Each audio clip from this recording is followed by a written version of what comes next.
Assalamualaikum warahmatullahi wabarakatuh dan selamat sejahtera.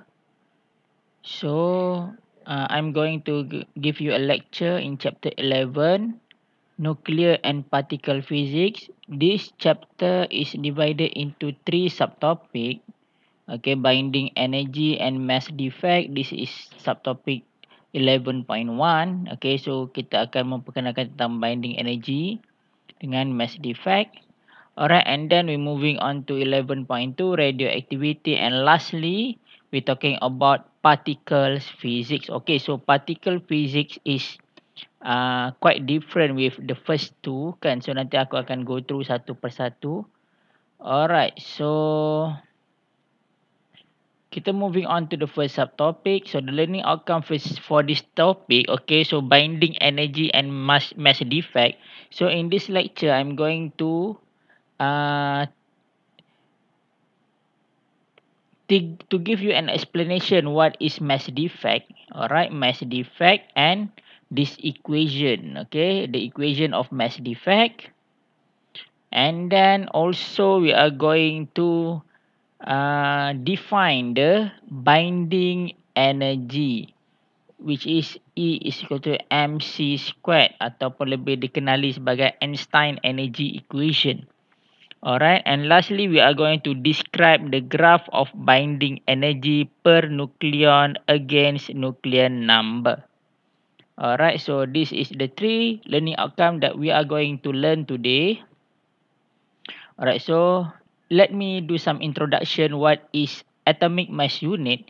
So atomic mass unit is a small unit of mass used to express atomic masses and molecular masses.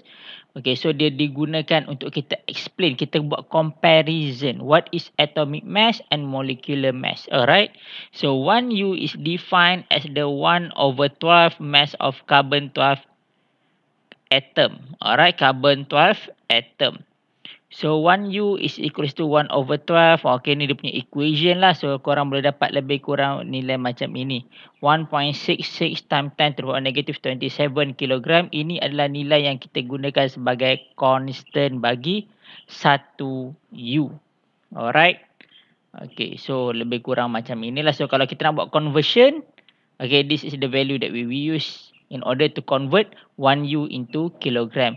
And 1U is not an SI unit, dia cuma adalah comparison unit sahaja. Okay, so bila kita nak buat calculation apa semua, bila kita nak guna formula dalam fizik, kita mesti convert dia kepada SI unit, which is kilogram. Alright, so let us move on to the mass defect. Okay, mass defect is defined as the difference between the mass of nucleus and the sum of the masses of the nucleons of which it's composed. Okay, daripada nucleus. Okay, mass of the nucleus.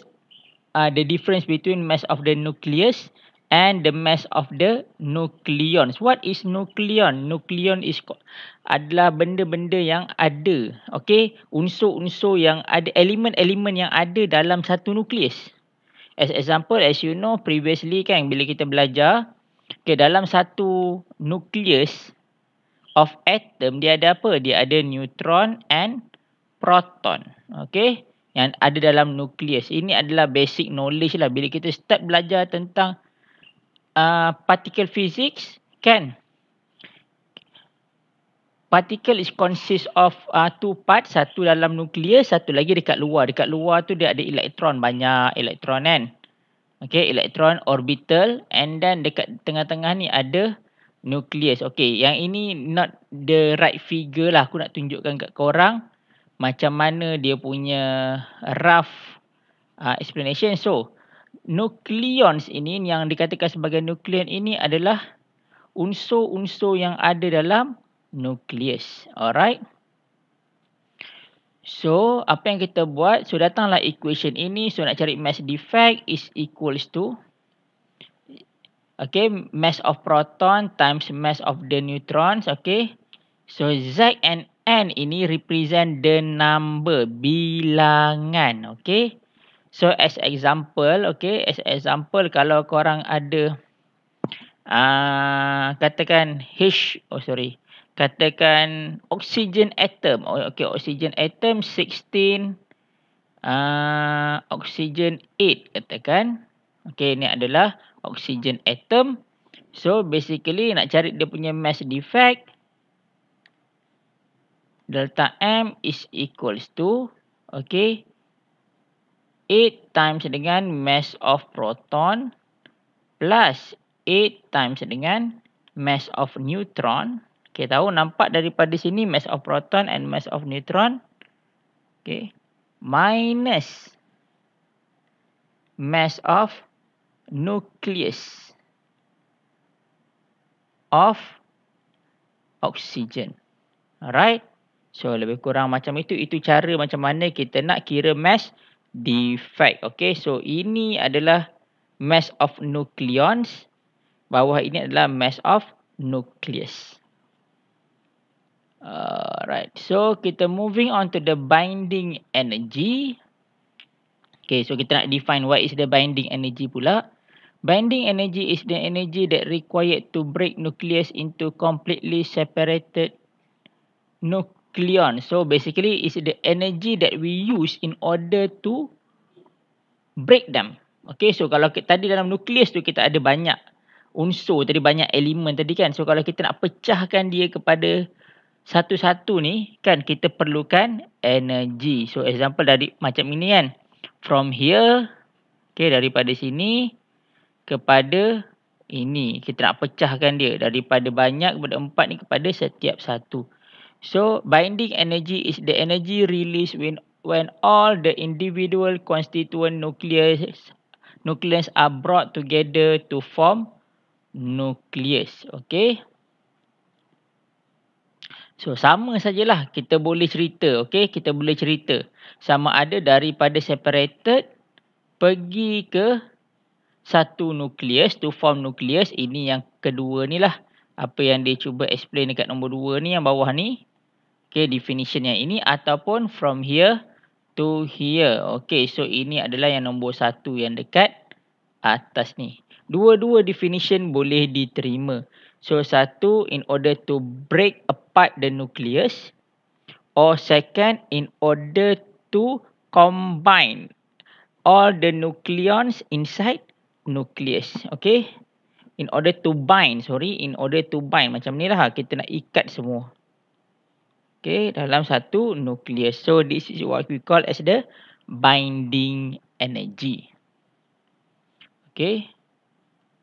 So because the mass is a measurement of energy, because mass is a measurement of energy, thus binding energy is the energy equivalent of its mass defect. So binding energy is directly proportional to the mass defect. Nampak? Kan, kita tengok daripada equation yang ini yang kita panggil sebagai Einstein energy equation yang dia dapat Nobel Prize tu. Kan? So daripada sini kita dapat, okay, binding energy, dia punya SI unit adalah joule, mass defect in kilogram. Okay, so please be aware with this. Okay, in order for you to use this equation, make sure mass defect is in kilogram and speed of light c is in meter per second. Alright, so if the masses are expressed in AMU, thus we can have another form of equation as follow as this. So kalau katakan korang ada diberi mass in term of AMU, so korang boleh gunakan equation kat bawah ini. Ini bukannya equation yang sebenar, yang asalnya equation memang equation yang inilah. Ini adalah equation yang real. Ini adalah equation terbitan. Yang bawah ni adalah terbitan. Selalu pelajar dia, bila dia gunakan equation yang ini, dia terlepas pandang satu perkara, iaitu mega. Nampak ni? MeV. So, mega ini adalah prefix. Okay, prefix. So, dia bukan unit. Unit dia adalah elektron volt. Mega itu adalah prefix. Okay, prefix which is 10 to the power of 6. Alright. Okey. So kalau katakan diberilah, kalau katakan maths, usually maths is all macam most of the time is given in AMU. Dalam soalan dia akan bagi in AMU, so korang boleh gunakan equation yang bawah ini. Okey, tapi most common mistake by the student ini adalah, satulah dia lupa M ini adalah in mega. Okey. So kalau katakan korang guna equation yang ini, korang takkan dapat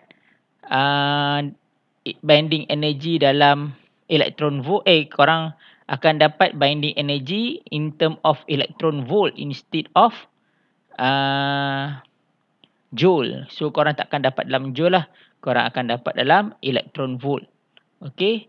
Dan seterusnya, okey, aku nak listkan lah.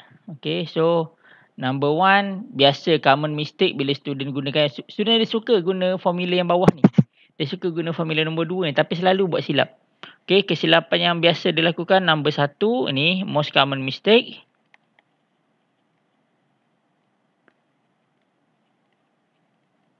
Okey, dia lupa. Okey, number 1 Okey, number 1 dia lupa. M is for prefix.